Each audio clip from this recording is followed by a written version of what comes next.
The search team, Tanisha Wade, our Senior Vice President of Diversity, Equity, and Inclusion, was also part of the process that resulted in Ryan Poles and Matt Eberflus coming to the Bears.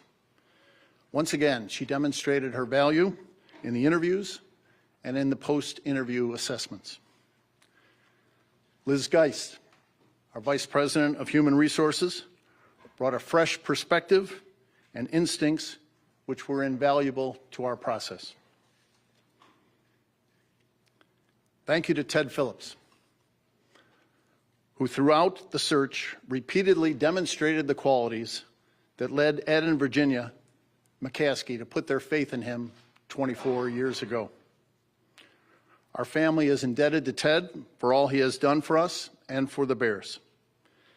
He was the first non-family member to hold the title of President and CEO of the Bears, but he is as close to family as one can get. And even though he's leaving us soon, he will always be part of the Bears family. Thank you to the other members of the Bears Board of Directors, particularly Pat Ryan and Andy McKenna, for their support throughout this process. Their business savvy and critical analysis of the candidates helped lead us to the best possible result. And thank you to all the candidates who devoted their time and energy to the process. We're grateful to them for their interest. Our search was truly international in scope across a wide spectrum of talent and experience. It was gratifying to hear many candidates say that they were happy in their current role and weren't really interested in making a change. But when they heard it was the Bears, they were interested. Papa Bear is smiling today. He knows there is plenty of work to do on the field, but I'm confident he would be pleased with the handing of the baton from one accomplished executive to another to continue the stewardship of his beloved Bears. Kevin possesses the qualities that we were looking for in our next president and CEO: leadership, vision, intelligence, decisiveness, humility, a team player, an effective communicator, someone who understands what the Bears are all about and who can re-energize our staff to get us where we want to go. And it didn't hurt that Kevin holds an advanced degree from Arizona State University. Kevin's experience as a player agent, as a lawyer in private practice, as an executive with 3 NFL clubs, and as Big Ten commissioner has prepared him for this moment, and we have complete confidence in him to lead this franchise back to greatness. It's clear to me that given Kevin's experience with NFL clubs and his interaction with their football operations, we should return to having the general manager report to the president and CEO. Ryan Poles remains in charge of our football operation with complete authority to do what he thinks is best for the Bears. Ryan and Kevin talked during our interview process, and we are confident that they and Matt will work together to give Bears fans the winner they deserve. It is with pride and a grateful heart that I present the next President and Chief Executive Officer of the Chicago Bears, Kevin Warren.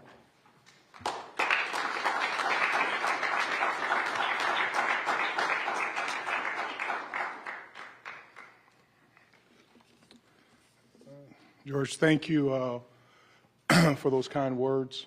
I really appreciate it. And first and foremost, to God be the glory to stand before you here today. This journey really started a little over 30 years ago.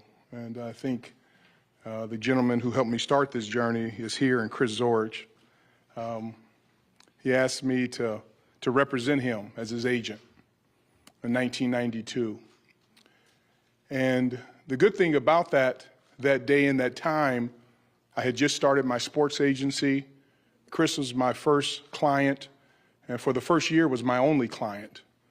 which afforded me the opportunity to really learn and understand truly what the Chicago Bears stands for and what it means. So I was blessed with the opportunity to attend all of his home games at Soldier Field, sit in the stands with the incredible fans of the Chicago Bears.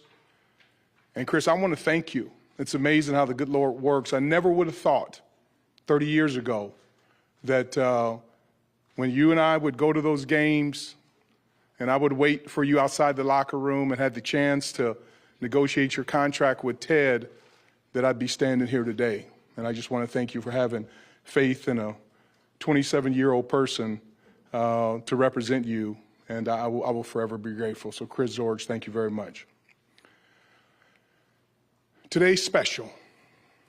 I'm excited. I'm energized.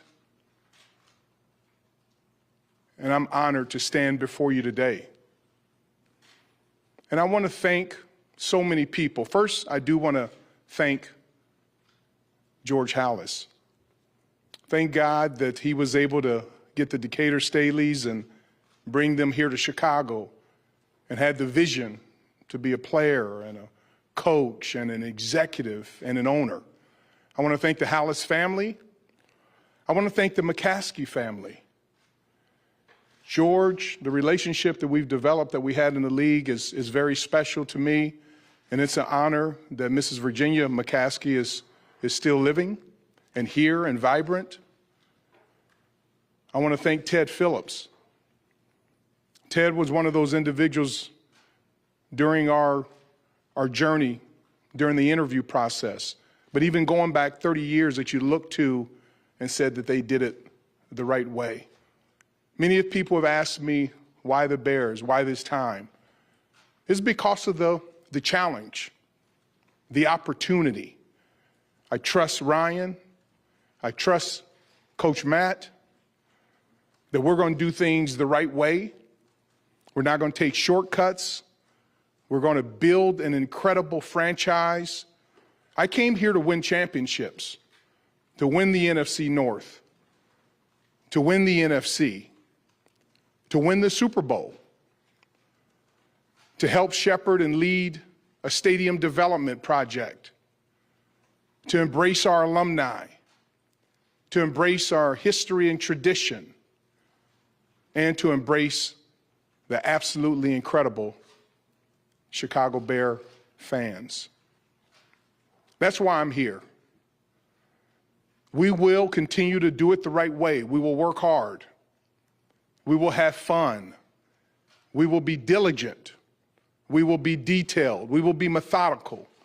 We'll operate with integrity and honor at every step of the way. This is a special time in the NFL, but most of all, it's a special time for the Chicago Bears. Everything's ahead of us. Greatness is ahead of us. All we need to do now is go and grasp it. Put in the time, energy, and effort. This is the best NFL football city in the country. We have the best ownership, phenomenal leadership, good, young, talented players, the best fans, phenomenal alumni, 30 people in the Pro Football Hall of Fame. It's all here. And I am so excited, I'm honored, I'm humbled to be able to come to work here each and every day. It's amazing when you look at your life, how you sometimes ask yourself when you're going through something, what is that for? What is that about? Why did that happen? Why did I learn that? Why did that go this way? But it's days like today that you recognize that it all comes together and that everything in all of our lives happened for a reason. And I'm honored to stand before you today. There are a couple other people that I truly want to thank who've been there, especially my wife, Greta, who's here. To have a partner for over 30 years who always shoots us straight with you. And as she said, from day one, this feels right. This feels like home. I trust the McCaskies. I trust this franchise. I love Chicago. So Greta, thank you for being a partner. Thank you for always being there with some of my wild thoughts. I really, really appreciate you being there from a support system. And then to have my son, Powers, and my daughter, Perry, and May, who's been my administrative assistant for 32 years. It's good to see May and Chris back together. And then Saul and Emily and Saman and Q, just to be here. I'm a relationship person. It's about relationships. It's about family. And I'm looking forward to building an incredible culture here with the Chicago Bears, to meet with every employee one-on-one, to ask them some simple questions. If you were a member of the McCaskey family, what would you do to bring a championship? What can we do to help you on a daily basis? Tell me one thing that we can change to make this an incredible place. So I am so humbled, I'm honored, I'm grateful to stand here. And I know I think Pat and Brian McCaskey are here. I want to thank you all for everything that you've done. I know we'll be spending a lot of time together. So this is a special day as we move forward in a journey. I'll always be transparent with you. I'll be honest and straightforward. And I'm looking forward to making this home for a very long time and bringing championships home to Chicago. So with that, I'll open it up for questions. Just a reminder for those that have questions, Allie and Ben, Mike, raise your hand, state your name and affiliation. You can start with Pat.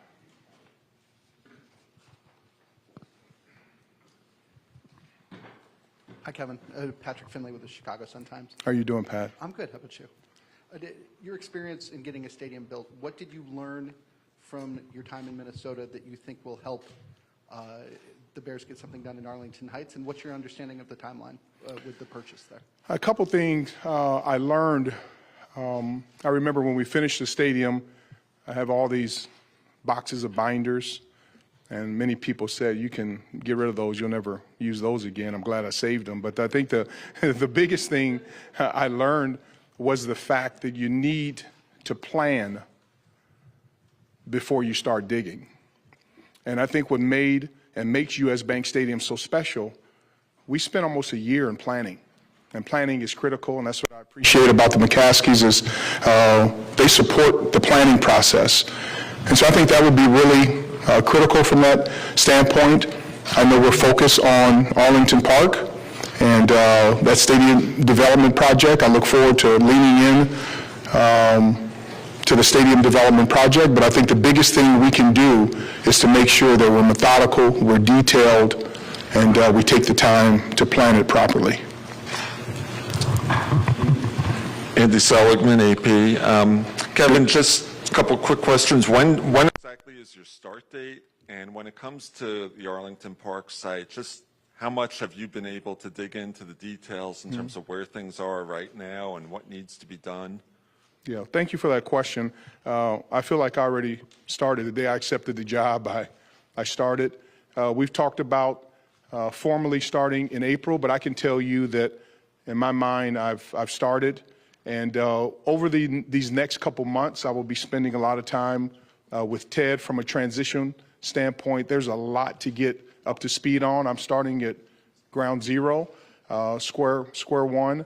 And I'll be doing the same thing with Ryan and Coach, and just to make sure that we're communicating properly. So during this transition process, I'll be transitioning into the Chicago Bears organization and transitioning out of the Big Ten, but I'll be leaning into to that process from a start standpoint.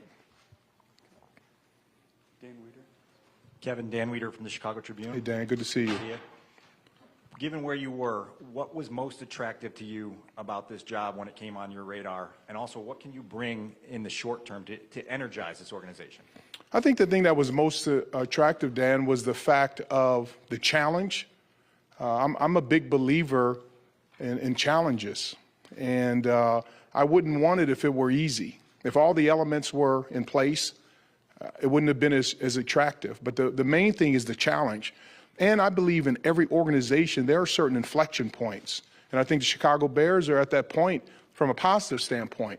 We have so many positive things. I never look at the negatives. There's no such thing as a negative situation. It's just opportunities. And I think when you have, starts with the ownership, when you have the McCaskey family, the way they operate their lives and the way they operate in the respected nature, and to tie this back to be one of the founding franchises, that's what you start with. And then you think about the fans and the alumni and the players and the coaches and the creative scouting department, what Coach and Ryan bring to the table, and the success that they've had, and a young team and draft picks and free agency and all of those different things. So that's what intrigues me. I always want to have something where when you get out of the bed in the morning that you say there is too much to do. Because what that I've learned in my life, that's when I know I'm in my sweet spot, and that's when I know to really have to rely on my relationship with God and prayer and faith, and to work hard and come together.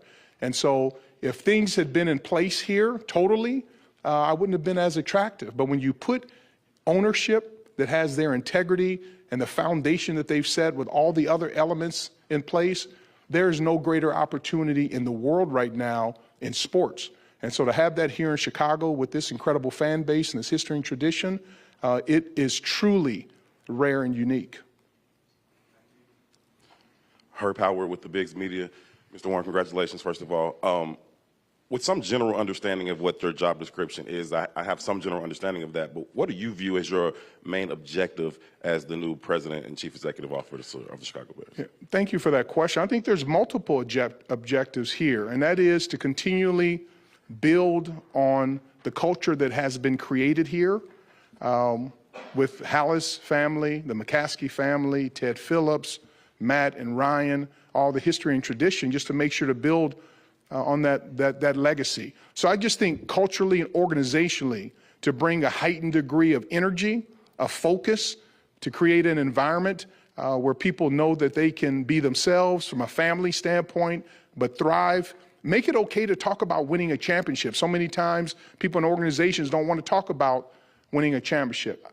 I want to talk about it, but not only talk about it, but then put in the work to be able to do what we need to do to win a championship. All you have to do is look at the playoffs. It's wide open. I mean, especially in the NFC, anyone can win. And so I'm a big believer that we need to continually build upon the base that Ryan and Coach have built with the players and the approach and the scouting to do it the right way. I'm not interested in building something that lasts for a year then goes away.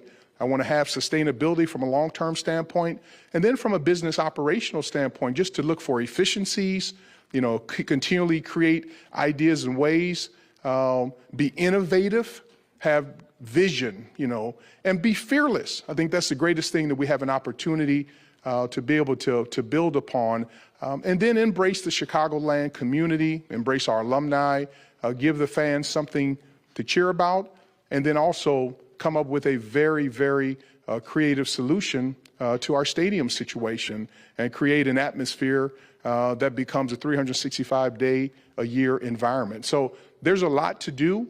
It's exciting. It's a challenge. Many people, this may cause them to be fearful of this. But again, when you have these opportunities, especially here with the iconic nature of this franchise, it just fit. It fit my personality, my DNA, and I'm looking forward to it. Kevin, Jason Leisure with the Chicago Sun-Times. Hi, Jason. How you doing? Good. What did you get from your conversations with Ryan about where things are headed from a football standpoint? I think the biggest thing that I enjoy about Ryan is that he's real. He is smart. He's intelligent. He's detailed. He's methodical. And all you have to look is around the people that trained him. He grew up in an environment to do things the right way. There's no shortcuts to it. And the one thing I always love about working with offensive linemen is the fact they're unique individuals.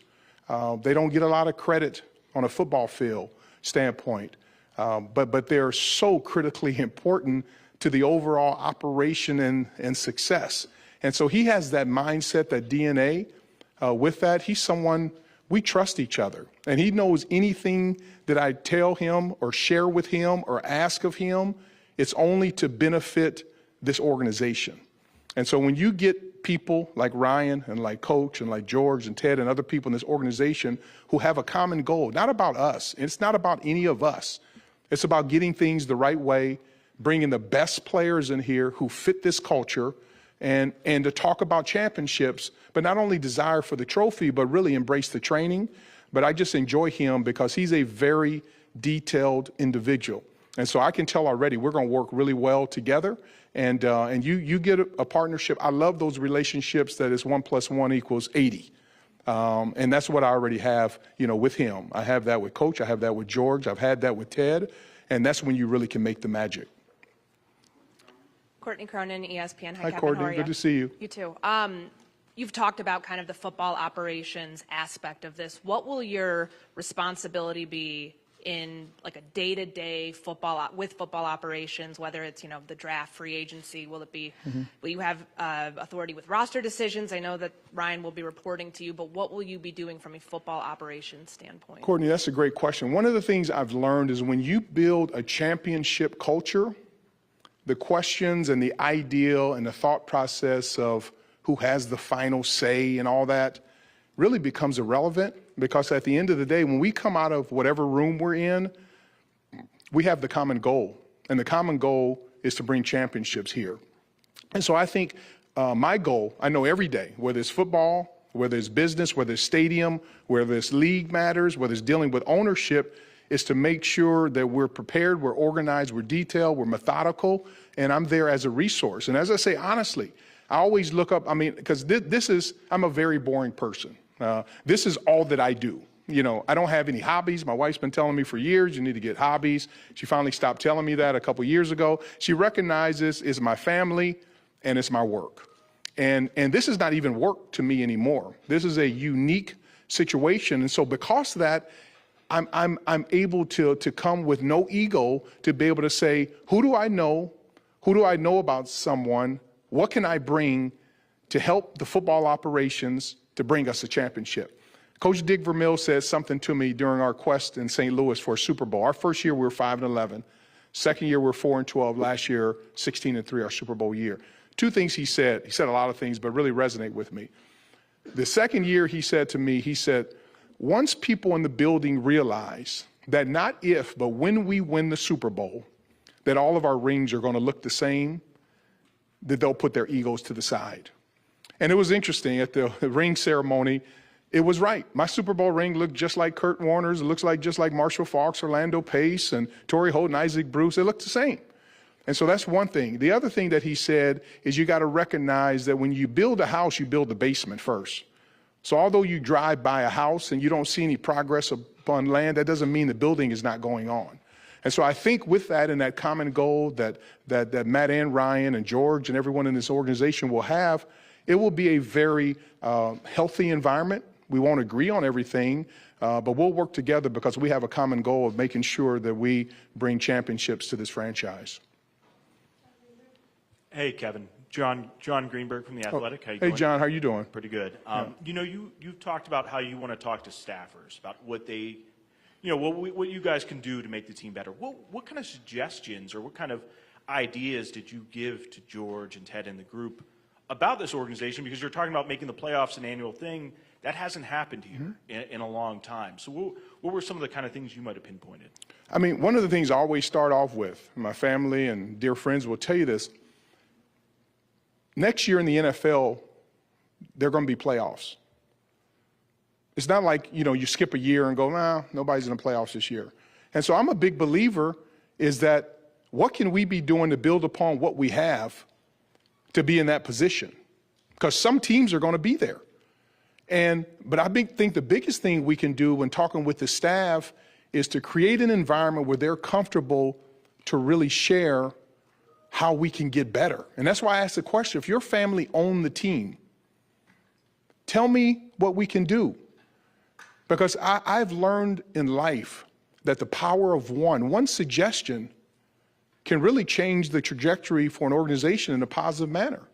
One thought process, one ideal And so the whole conversation to sit down with staff is to really try to figure out, like, what can we do here? And all of a sudden, if you end up getting 300 to 400 different ideas that you can implement at the appropriate time, you get better.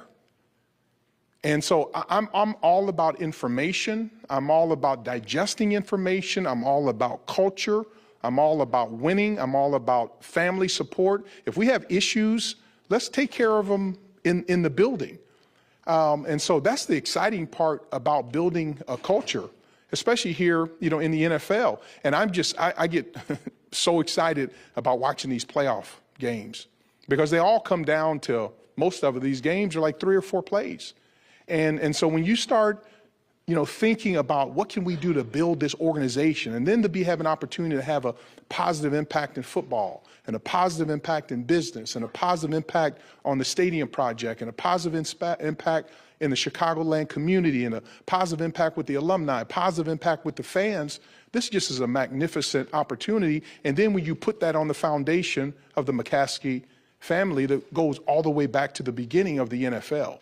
And so that's why I'm excited, especially here in Chicago, to be able to build upon that and build upon our employees. I want every single one of our employees, that their children, their parents, grandparents, aunts, uncles, neighbors are so proud that they work for the Chicago Bears. And the way we have to do that is to build culture. And the way you do that is to be a winner. People love to be around winners. Kevin, Mark Harmon with CHGO. Hey, Mark, how you doing? How did it, just wondering, did you have your eye on this job for a long time, knowing that Ted eventually would step away, or just getting yourself excited about the opportunity? How did that come to be? I didn't. I've been so busy. I've been at the Big Ten for 40 months, and I've had my eye on really the Big Ten. I mean, between COVID and then expansion, the media rights deals and social justice and George Floyd and taking our group to Selma and Montgomery and mental health issues. At the Big Ten, and still to this day, until I'm not there any longer, when I wake up in the morning and I say my morning prayers, we have 10,000 student athletes in 14 schools, soon to be 16 schools across 11 states, 14 chancellors and presidents, athletic directors, hundreds of coaches. So that's where my really focus, was on. Quite naturally, I keep up with what's going on in sports. I knew that, this opportunity would be coming up, but sometimes people change their mind about retiring, but it was never a focus like going for a job. I'm a big believer too. It happened at the Big Ten and it happened here. I promised myself that other than my wife, that I was not going to ask anyone to call the Bears about my interests. Because that means if the job ended up coming to me and the opportunity, I knew it would be a blessing from God. And that was a sign, just like with the Big Ten and just like here. So I didn't leverage any contacts or whatever. I just let it happen just naturally. And that was the sign that for a lot of different reasons, this was the right place at this time to come here and be blessed with this opportunity. Hi, Alex Shapiro, NBC Hi, Alex. Sports How you Chicago. doing? I'm doing well, thank you. Yeah. Congrats. Obviously, when you built US Bank Stadium, is in the middle of the city in Minneapolis. Yep. And when you look towards the Bears Stadium project, it's a little bit different. So I'm curious, what do you think are the unique opportunities or maybe challenges of building at Arlington Park specifically? Yeah, because I'm a, stadium nerd, I would say. Even when I had heard about the Arlington Park opportunity, I drove out there one day on my own just to kind of look around. Again, I always look at what are the assets on the chessboard. And the unique thing about Arlington, it has some different unique factors. One is the space. You don't get many times to have over 300 acres, close to the city. And so there's some unique aspects. I know our focus will be to making sure that we close on the land. And again, I just want to, like I said early on, be very methodical to make sure that we get that process done first and see what happens next. But it is a very attractive, unique stadium site. Matt Zahn from CBS Chicago. Congrats. Hi, Matt. How you doing? You've talked a lot about why the Bears, but why leave the Big Ten after only 3 years on the job? I know there's some challenges there, but obviously that had to be, I'm guessing, a difficult decision after, as I'm saying, just 3 years there. My parents raised me, and fortunately, I would say if I had to think of one of the main things that my dad would always say to us, and really just put his thumb on us constantly, and my mother, would be always leave a situation demonstrably better than it was when you got there. So that was always on my mind. My dad always talked about that. And he would say, when I would call him about different opportunities in job, he would say, from the day you walked in the door till now, is it better? I said, yes. He said, is it demonstratively better? Yes. He goes, okay, well, then you can go on to the next job. And I just felt in 40 months there, for us to be able to come in and handle the pandemic in a manner that I thought kept our student athletes healthy and safe, for us to be a leader in social justice initiatives, for us to be a leader in the mental health space, for us to be able to set records from a television network creativity standpoint, and to be able to expand with USC and UCLA. I would say I left the Big Ten in a demonstrably better position. And so I'm a big believer. I wouldn't even feel good with myself if I just kind of stayed there and let that kind of drain out over the next year and say, okay, it's time to go. I just felt it was the right time. I had done what I was called there to be able to do. And I think that's, different about me. I go by like a calling. And this is bigger than sports to me. This is really about life. This is where God wants me to be. And I just felt that I had made the impact at the Big Ten at that point in time. It's in a phenomenal position, and someone else should be afforded that opportunity to recognize their dreams. And to be blessed to have the Chicago Bears at this point in time with the challenges that they're, facing, but the huge opportunities and the work that it's going to take, it was time to be able to go. So I feel incredibly well with our body of work at the Big Ten. There's phenomenal people, still have great relationships. I'm so grateful to the Big Ten staff and our chancellors and presidents. They supported me to be able to do it. But, I go by in my spirit, and my spirit from the first time I sat down with George and Ted, like it was right in my spirit. And I told Greta, I said, if my spirit continually feels this way, and the opportunity is presented, and they were interviewing me as much as I was interviewing them. But if my spirit feels that way, I know our journey will be blessed together, and that's what caused me to come here. David Hoff from 670 The Score. Hi, David. So you talk about the passionate fan base, Yep. and a lot of those fans care about the hierarchy, but they care most about the results on Sundays. So how would you explain to them how your brand of leadership, these individual meetings that you're going to have with employees, just the way that you lead here will lead to victories during the season? I think the biggest thing is I think about the fans every day. So when I went to the Bears and Eagles game during the season, like I said, I purchased tickets online. I parked in a parking lot. We walked to the game. I sat in the stands. And the reason why I did that, I wanted to get a sense for what the fans felt. And the thing that jumped off the plate to me was the fact that I saw 80 and 90-year-old fans with 5 and 6-year-old fans. So that tells me you got the history and the tradition, but you have the future there. And they're passionate. I mean, the way the players play, they were making plays, they were hitting to the very end, they're running to the ball. I mean, those are all the things that I just wanted to view in the field. I hadn't been, when you think about this is silly, but it's been almost 30 years since I started working with Chris that I had gone to a game as a fan. Because you're working, people think, isn't it fun? I'm like, game day is stressful. No, it's not. Don't get us wrong.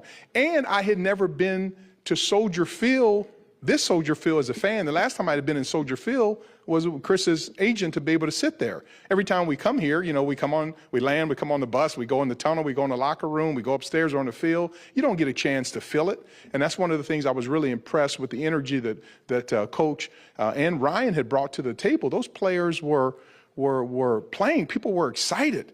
And I even remember the play that when Justin broke loose and ran up the sidelines, it was called back. But the energy that was there, and to hear Bear Down being played and all of those kind of things. So I think Chicago, I've said it before, these are the best fans in the NFL. They deserve championships. We're going to bring championships. We're going to do everything that we possibly can to deliver that and work hard. But I love the passion and the energy. And even on the weekends, because we live downtown, after church, and we'll go have breakfast sometimes just to see, people in their jerseys and all that. I just said, there's so much history and tradition. And so there's an opportunity from an innovation standpoint, but the fans deserve to have a phenomenal game day opportunity and a great football team on the field. Kevin, Matt Fortune. Hey, Matt, good to see you. You as well. To piggyback off earlier question a little bit, what do you think you learned from that 3-year Big Ten experience that's applicable to this job? And just being a Chicago citizen the last 3 years, what have you learned about this city, this market, this franchise that you were unaware of living in Minneapolis? I mean, I learned a lot about, at the Big Ten. I just tell you, any of these opportunities or jobs, you better be tough, and you better be able to operate with dirt in your mouth. This is, it's one thing to be able to put on a suit and come to a podium like this, but most of the time in life is that it's about just grinding out, and it's the day-to-day grind that you need to be prepared for. And also learn to just kind of do things the right way. And so again, just like with COVID, we hung in there at the Big Ten, and just to be innovative and creative. And so many times, I'm a big believer, I was like this as a child. My mom told me I asked why so many times that, it would drive her out of the mind. I would just ask, why? Why do things work that way? Why do we do that? Why is this?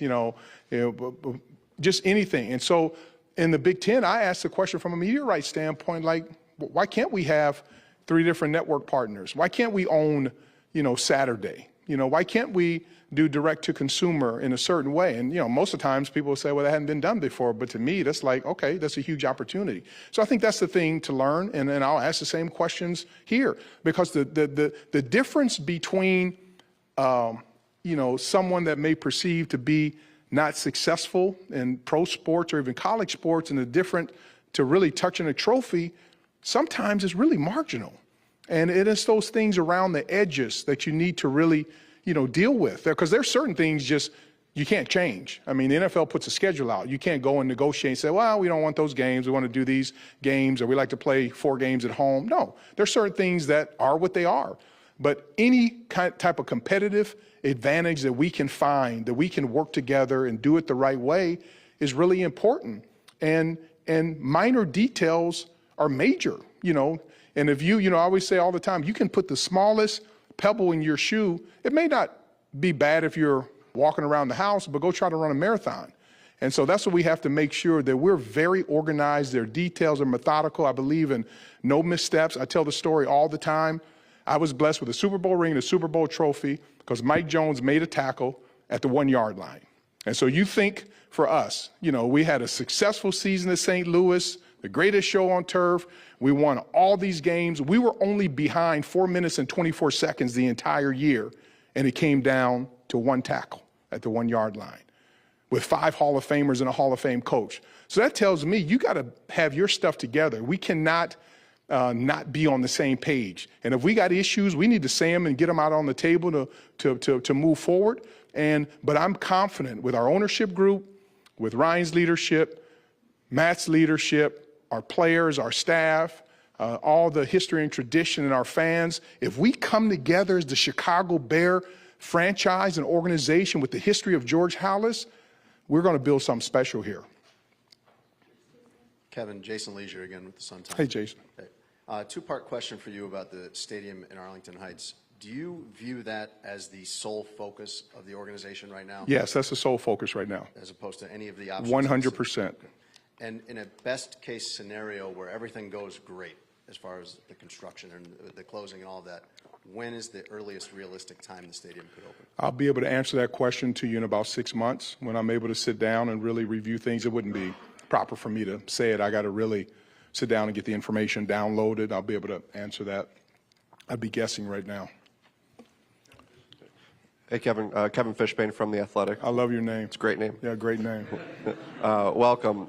You mentioned game days are stressful. I'm curious, what are game days, especially when you're in Minnesota, what they're like in terms of all the things you're doing and trying to balance watching the football game on the field?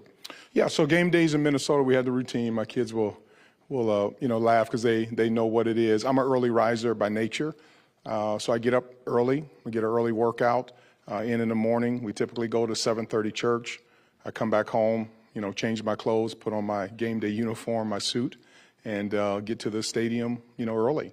And that's really our routine. And hopefully we win and we can go have some massive dinner somewhere and go home and sit on the couch and wake up about 30 minutes later, twist it all around on the couch and watch a little Sunday night football, then, and then go to bed. So that's a home game. Now, on the way, depends on what time you play and where you're playing, and when you get home. But I'm all in on game days. The other thing, for me, I'm a big believer that's an opportunity because of building relationships with your partners. And so I always looked at a game day that basically we have 17 like bowl games. And so I don't waste a moment. So every home game, preseason, road game, away, I'm building those relationships on future stadium development projects, on our corporate partners, on our fans, our alumni. And that's really, important. Because unlike a lot of other pro sports, especially the NBA, we have few times to be able to get together. And so we're very organized. My schedule is down to the minute to who we're hosting. I believe in walking the parking lots. I believe in talking with fans, gathering information. I come home, with a stack of written materials, and I want to make sure that we're making all those touch points from a corporate partnership standpoint. So it's not one of those ones. I always say I typically watch the game on Monday because game day is so busy, and then I'll get the cut-ups and actually go watch the watch the game because there's so much of it that I miss. But this year I'll be focused, from a football standpoint, but I still will be focused from a business standpoint. But I try to not have a wasted moment in regards to game day because that is a special opportunity. If you work in the NFL, not that it ever doesn't become special, but there are times that you get used to it.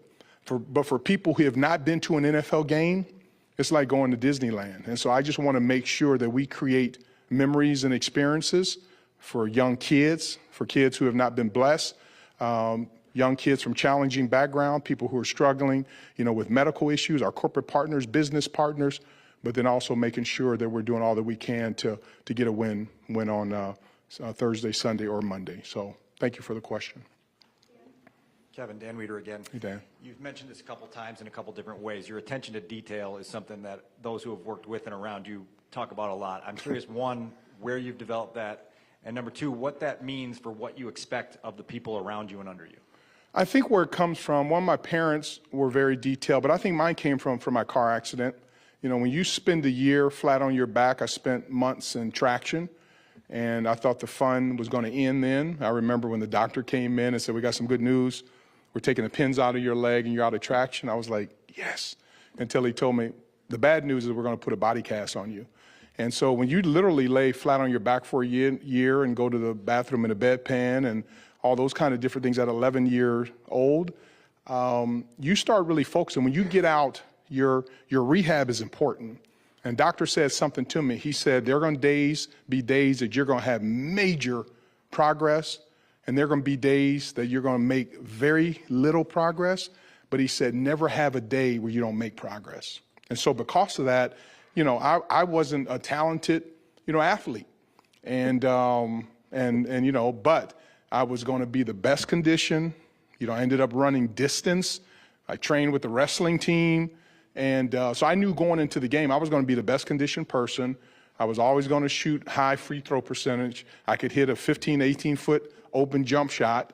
I played solid defense. I passed. And then you look up and you can average 20 points. Because my dad would say, it's pretty easy to get 20 points. Just get 5 a quarter. That's how I kind of looked at it. And so because of that, but you got to be in shape. You got to be around the basket.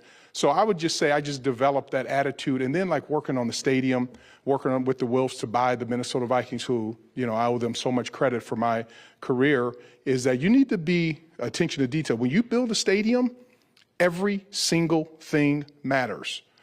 Every measure, every line item. You can't ask a question, well, how long is that going to be? Well, it's approximately, no. Well, what is it? Is it 40 feet or 41 feet? That's a bad answer. We just need to know. So I just think in doing that, and then even like with our media deals and all the kind of stuff, just details, you can take a average person with average talent and make them exceptional if they're focused on the details. So that's one thing, is that, just from that detail. And what I would expect here is the same thing. I will never ask anyone who works in this building to do anything that I don't do myself. But we just have to focus on the details, because if you get enough people, from staff to coaches to scouts, to your head coach, your general manager, to our fans, to our players, to our ownership, to our alumni, just getting a little bit better on the details, majoring in the margins a little bit better, what you can get there is really, really, special. So I think that's what it comes down to. And then it becomes a culture, because then those are people, it's kind of like taste buds. After a while, you're like, okay, those are people that you start getting attracted to, that you bring into the organization, who follow that. And then you create that environment where people are focused on the details. And it just raises the whole level. Kevin, Chris Plasek from the Hi, Daily Chris. Herald. Nice to meet you. So talking about the stadium project, and you've talked about things that you've accomplished that you didn't think you could. George Halas himself in the 70s tried to get the Arlington Park project done. The Bears have tried, and Gary and Elk Grove and Hoffman Estates. What can you tell fans or the public that this project might be different this time? What level of confidence do you have that a suburban relocation can actually happen? And the second question that I wondered, as an outsider, because you are that first outside Bears president, how well do you know the political climate here, and what makes you think that you can get some deal done in terms of public financing and working with the politicians in Illinois? Yeah, so two-part question. One, in regards to stadium development, why do I think it get it done? That's almost one of the ones I would like to put a pin in that and come back in 6 months once we really study it a little bit more and answer that. In regards of why I think I can get it done, one thing I've found out, especially with stadium development projects, you have to create what's the why. And what's the why for everyone? It can't just be what's the why for the Chicago Bears or what's the why for this group or that group. Is to really spend the time. One of the things I've already started thinking through it, like, what's the why? When I go meet, no matter what constituent group you put in front of me, what's the why? And the more common why that you have, the more people will understand. It's like winning a championship. I've never met a person who you meet and you say, do you want to be a champion? And they go, no, I don't want to be a champion. Everyone will say, yes, I want to be a champion. The question becomes, can you put in the work to do it? So in stadium development projects, one of the other many things I learned in Minnesota is you have to create a compelling story of why it makes sense. I just believe at this point in time, where we are in our lifespan in the NFL with the Chicago Bears, the time is right. I'll need to study the project and understand and lean on other people, talk with Ted and other folks in the organization to come up with what that why is. But that's one of the things that those are the things that I love. To be able to walk the project, but understand and really start meeting with these different constituent groups and coming up with why this makes sense. And I'm confident with the intellectual talent in this state and in this city and all the people who love the Chicago Bears, that we'll be able to come together. It's time. But again, once I dig into it a little bit more, I'll be able to answer that specifically. We've got time for 2 or 3 more, Pat. Kevin, Patrick Finley again. Hey, Pat. George mentioned this earlier. You're the second president and CEO ever hired who wasn't related to the Hallases. You're the first they've ever hired that wasn't already in the building. In what ways is that a benefit, and in what ways is that a challenge for you? I think the benefit, they're both the same. Benefit and challenge is the key of it is just doing it the right way.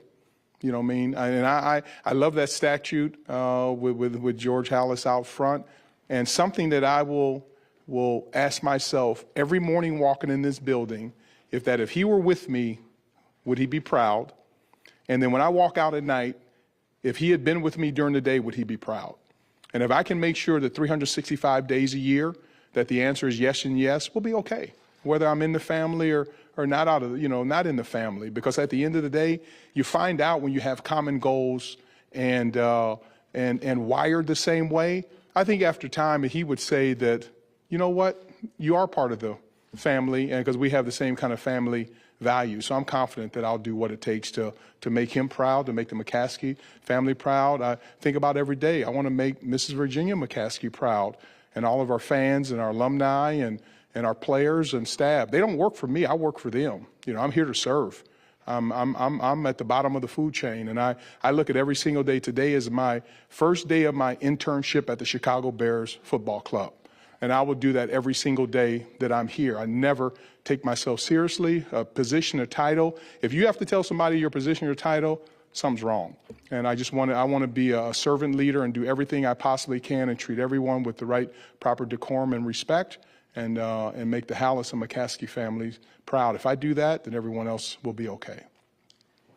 Kevin, under your leadership in Minnesota, executive leadership expanded a lot. So how important is that? Are you planning to have that, follow that same sort of model here? And as it pertains to diversity and inclusion, nobody had a dedicated department to that before you started it in 2019. How important is having that here, knowing that it already exists, but expanding it and shifting the culture in the direction you want it to go? Yeah, Minnesota was a little bit interesting because when I went in there and was promoted as chief operating officer, we needed a lot of upgrades as far as the number of people because we were getting ready to build our own stadium project and a practice facility, so we needed that. We have talented people in this building, and I never come into any job. Same way at the Big Ten. I mean, I know Matt, you've talked to people there. I'm a big believer in doing what you can to win with the people that you have, and at least affording them the opportunity to develop relationships with you. So I'm coming in this with fresh eyes to develop that opportunity. DE&I is critical to me, and the leadership of Tanisha. I think I see her, what she has done. It said a lot to me about what George and his family stand for having her role here, and the role that she played in hiring Ryan and Matt and me says a lot. It's a priority, to me. And I know it's critically important, like we've done at the Big Ten. I remember people looked at me a little, cross-eyed when I said that we're going to take a group of individuals, Selma and Montgomery. And you ask any one of our student athletes, I still get text messages from them today still thanking me about that. Because I don't care what class you took on civil rights, but when you walk across that Edmund Pettus Bridge, and you get on that bus from Montgomery to Selma, I got up on the bus and I asked people, what are you willing to walk 54 miles for? They walk 54 miles just to have an opportunity to vote. And there were white people, black people, all kind of from different backgrounds, Jewish people, Christians, Muslim. It was all kind of people. And what that says to me, you got to be dedicated. And they didn't walk, it was not a nature walk. They walk with dress shoes and high heels, slept on the road and all those different things. So I ask myself every day, what am I willing to walk 54 miles for? I tell you one thing I'm willing to walk 54 miles for is the Chicago Bears. And when you get a group of people together who are willing to do that is important, and that's what we can learn from diversity, equity, inclusion. I'm a big believer now is diversity, equity, inclusion, and belonging of creating an environment that have diverse thoughts, that people can come together, that we can share their thoughts, that we can get better. And so I will always be a proponent of that in my life and personally here at work. And so, Denisha, thank you for your leadership in that area. And thank you, George, for supporting. This is not an initiative. It becomes a way of life. Thank you, Courtney. Jason, and then we'll finish up with Michelle. Okay. To your right.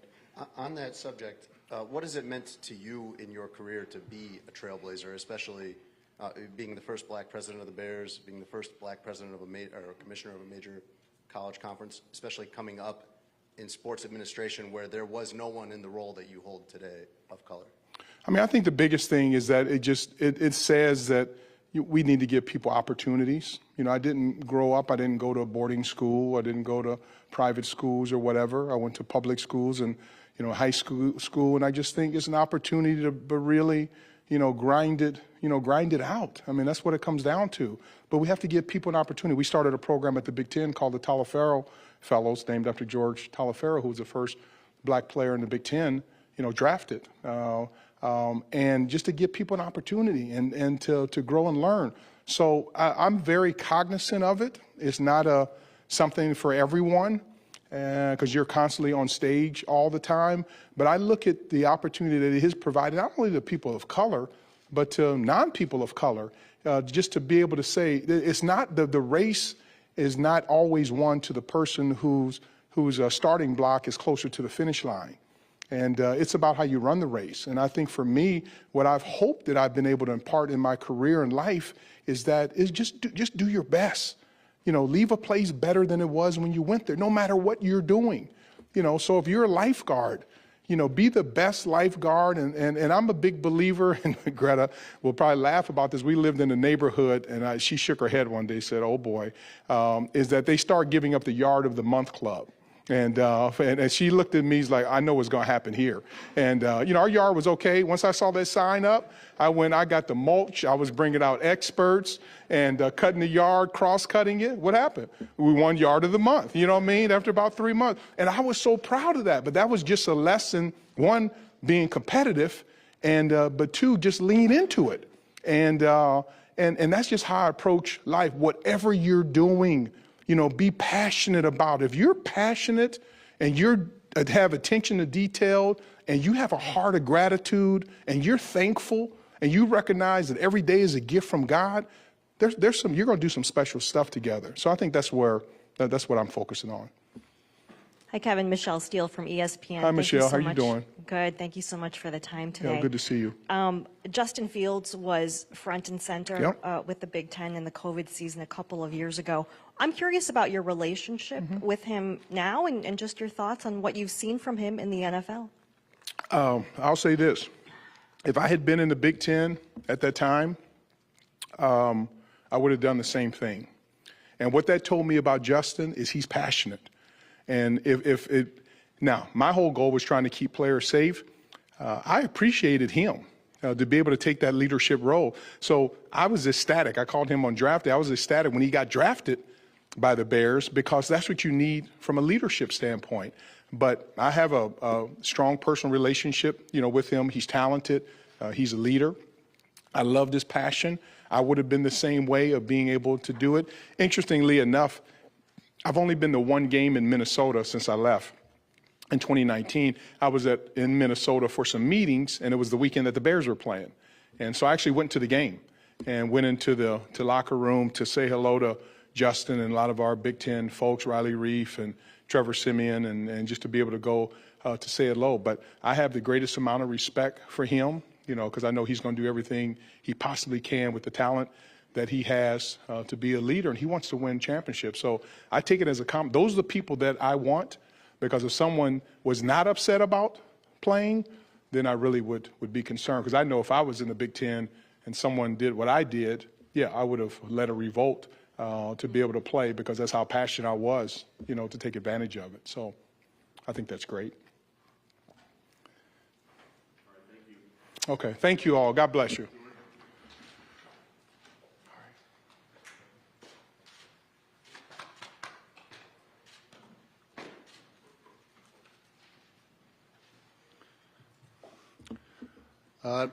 Normally, I'd invite Hub Arkush as the elder statesman of the Bears beat to ask the first question. As all of you know, he had a well-documented medical event here at Hallis Hall last year. He's on the road to recovery, and we're looking forward to welcoming him back here on a regular basis. Look forward to seeing him here. Who wants to step into Hub's big shoes?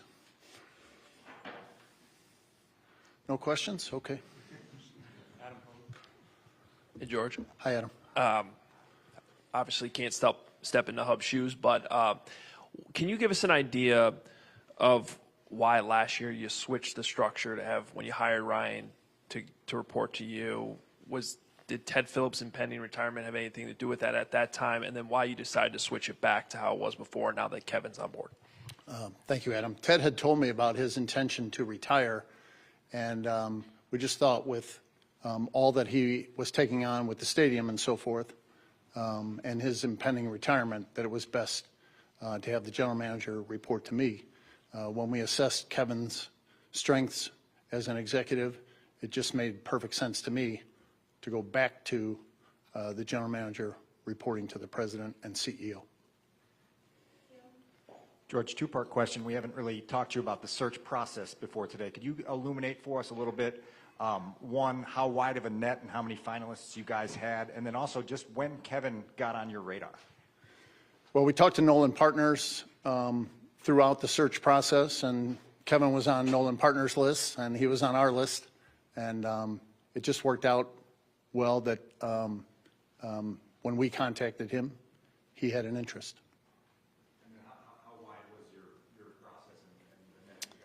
We interviewed more than 20 people for the job out of respect for all of those individuals. We're not going to be identifying names or saying how many finalists we had.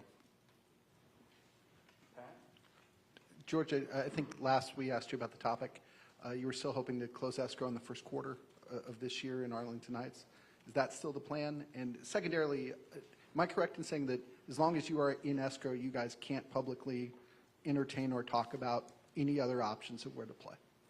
We're still trying to determine whether we can close in the first quarter of 2023, and our singular focus is on Arlington Park. George, with Kevin coming in, do you think of him as someone who thinks differently than the people in this building? Does he bring fresh and new ideas to you guys? Well, the whole idea is to have fresh and new ideas, but I don't think he feels differently than the rest of the people in this building. We all want to win. We want championships. Kevin mentioned it half a dozen times. If he mentioned it once, we want more trophies in the lobby. We want to bring championships to Bears fans. Hey there. Alex Shapiro, NBC Sports Chicago. As you mentioned before, this is the first executive outside the family or outside of your inner circle. So was it a concerted effort to get someone outside of that organization outside your inner circle? And if so, why? There wasn't a concerted effort to go outside the organization. We wanted the best person possible for the Bears, and we're delighted that Kevin was available and interested. Courtney Cronin, ESPN. George, when you talked earlier, you mentioned how bringing Kevin in and just where this team is at right now, something to re-energize the staff. Have you noticed something just in recent years that like this needed to happen in order to take this organization to the next level because the staff wasn't energized or wasn't in a period where they felt empowered? No, I don't think so, Courtney. There's plenty of energy in the building, but I think anytime there's a change, it's an opportunity to refocus, to re-energize, to look at your strengths and weaknesses and capitalize on the strengths and minimize the weaknesses. George, in what ways do you feel Kevin's experience in the stadium process from what he did in Minnesota, and what value does that bring with the project you guys are embarking on? That wasn't something, Dan, that we were specifically looking for.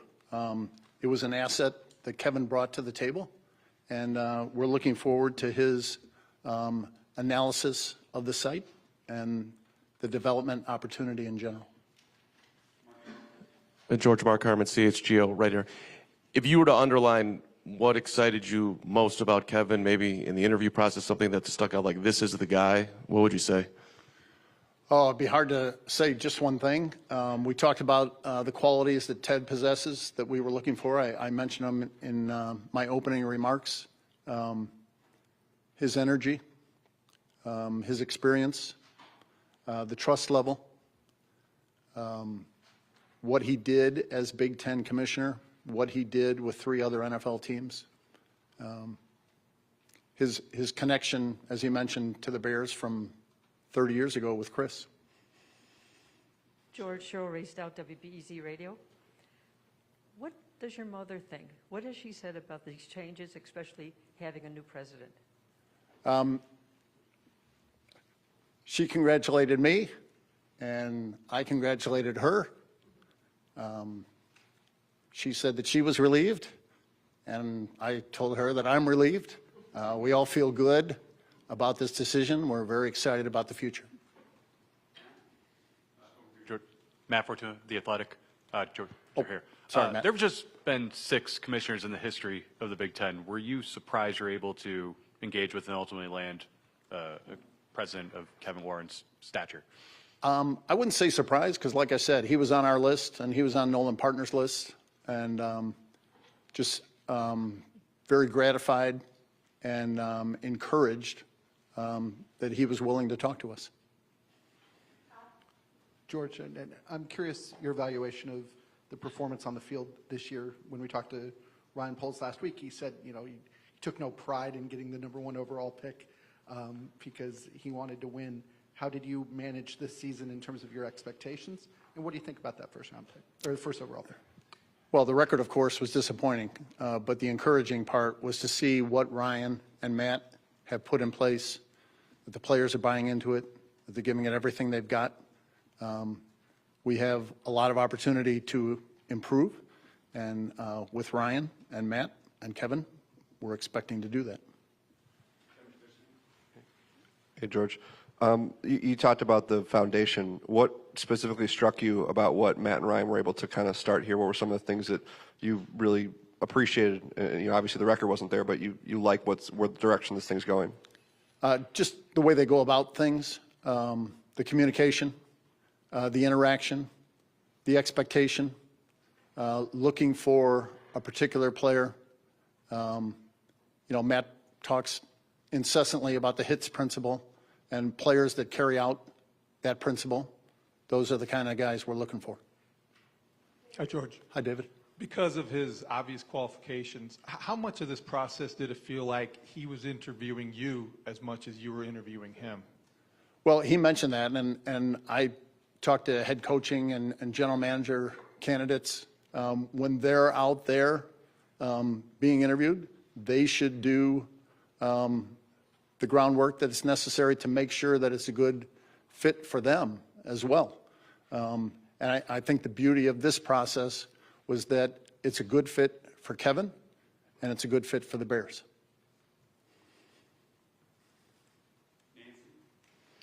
Nancy Armour, USA Today. George, the NFL's diversity challenges have been well documented. In the last 20-ish months, you have drafted a black quarterback, you have hired a black GM, you have hired a black president. What can you tell us about the way that you approach it, and what kind of lessons can that provide for the rest of the NFL? Well, I can't, Nancy, speak to the quarterback issue because I don't have anything to do with that. With the general manager, the head coach, and the president, we wanted it to be intentional. We wanted the process to be open, fair, and competitive. But in all three situations, in the final analysis, we wanted the best possible person for the Bears. And in all three cases, we think that's what happened. George, we all know Kevin's involvement in US Bank Stadium. You've been able to go there many times now as an opponent. When you have been in that building, what are the things that you appreciate about that stadium that would perhaps be on your wish list for a new stadium here? Well, Kevin said it was built on time and under budget, so that would be right up there, Adam. George, over here. Sorry. When Kevin gets started in April, what would you set as his early priorities as he starts to get his feet on the ground in this building? Well, the priorities are for Kevin to establish, and one that he mentioned to you is talking to everybody in the building about what can we do to make the Bears better. And I think that's a great way to start. With everything that's going on this offseason, I mean, new team president, coming off of what Matt and Ryan built here, establishing the culture during the season, is this the most excited you've been? There's a new stadium on the horizon, all the things that you can see in the future. But is this most excited you've been, and maybe the family has been, with the direction that the team is going? Well, we're excited every year, Courtney. The offseason is a great opportunity to reset.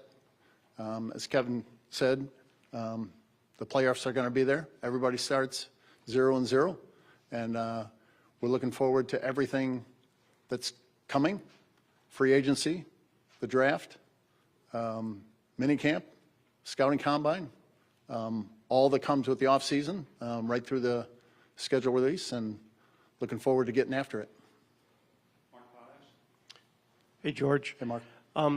Like you mentioned, there's always been a lot of enthusiasm in the building. You feel like you've hired the right people and good culture and so on. And yet the record on field has not been there. I'm curious, from your vantage point, what's been missing, and what do you think Kevin specifically brings to you, to this organization, that you haven't had before that will make a difference? Well, we need to win more games. Obviously, we don't want to be in this draft position ever again, and we're confident that Ryan and Matt, working together, will make sure that that happens. We need more of the right kind of players, and we need everybody to buy in, and we need a few breaks. We had a lot of one-score games this year. We need some of them to go our way. Hi, George. Hi, Chris. When you last spoke about the Arlington Park project maybe several months ago, I think you indicated this would be a long process, the due diligence process. But since then, maybe you can give us an update. Why has this taken so long? Are you very close to closing? And then I know you've also said, I think at the meeting at the high school, that even if you sign that deal, doesn't mean you'll develop it. And I know you are focused on this, but also as planning, there has to be a plan B, maybe a plan C. There's been new plans released about Soldier Field. So where do things stand right now, and why is the whole process taken to this point? Well, I think part of it is the sheer size of the site. As Kevin mentioned, it's more than 300 acres. The analogy that I offer to people is if you're closing on a piece of land or a house, it's a quarter-acre lot. The title process is fairly straightforward. Usually it takes a couple of months. This site is massive, and there's a lot to go through, both in terms of physical due diligence, entitlement due diligence, and financial due diligence. And that takes a long time. We want to make sure we get it right. As Kevin mentioned, we want to be methodical about it. We don't want there to be any surprises along the way. And I think we've been fairly accurate from the start, that we were looking to close in the last quarter of 2022 or the first quarter of 2023, and here we are. Hi, George. With Kevin starting in April and Ted leaving in February, right, Ted? What is the handoff period going to be like? And is Ted going to, I know you had left open the possibility of Ted serving in some sort of role once he officially retired. Has that been worked out yet? Yeah, Kevin has said that it might be before April. It just depends. We want to make sure that he does right by the Big Ten and allow for a seamless transition there. And Ted has agreed to stay on past what was going to be his retirement date of February 28th to make sure that there's a seamless transition here. So he would stay until Kevin officially starts? Correct. Hey, George, I'm wondering what you thought of watching Justin Fields this season and how you feel about him being, the guy, the quarterback this team's looked for a long time.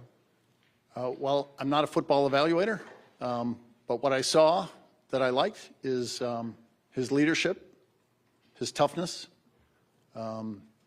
his work ethic. His teammates love him. He wants to win. He wants to be great.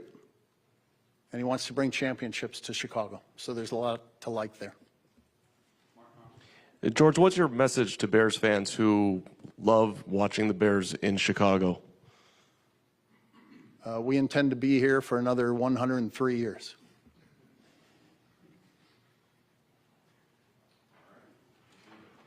Thank you all.